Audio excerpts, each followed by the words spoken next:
அனில் அகர்வால் இவன் எங்கே இருக்கான்? லண்டனில் இருக்கான். ஏன் பாதுகாப்பான ஸ்டெர்லைட் தானே. தூத்துக்குடியிலே ஒரு வீடை கட்டி பக்கத்தில் இருக்கலாமே, ஸ்டெர்லைட்டுக்கு பக்கத்தில். எந்தெந்த அதிகாரி பாதுகாப்பானது என்று சொன்னானோ அவன் அதே ஸ்டெர்லைட் வளாகத்தில் வீடு கட்டி வரலாமே.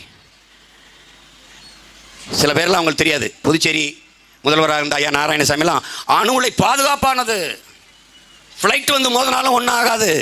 அப்போ என்ன சொல்ல தோணும்? ஒரு ஃப்ளைட்டில் ஐயாவை ஏற்றி மோதி காட்டுங்க, நாங்கள் அப்படியே பார்க்குறோம், ஒன்றும் ஆகலைன்னா நாங்கள் போராட்டத்தை கைவிடுறோம், அப்படி தானே சொல்ல தோணும்.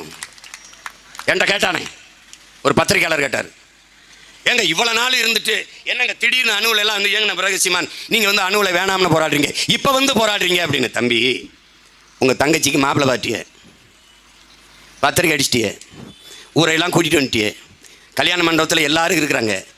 இப்போ தான் தெரியுது தாலி கட்ட போகிறதுக்கு சத்த நேரத்துக்கு முன்னாடி மாப்பிள்ளைக்கு எயிட்ஸ்ன்ட்டு. இப்போ கல்யாணத்தை நடத்துவில்லை நிறுத்துவில்லை தம்பி, எனக்கு இப்போ தான் தெரியுது அணுவில் இவ்வளோ ஆபத்துன்னு நிறுத்து.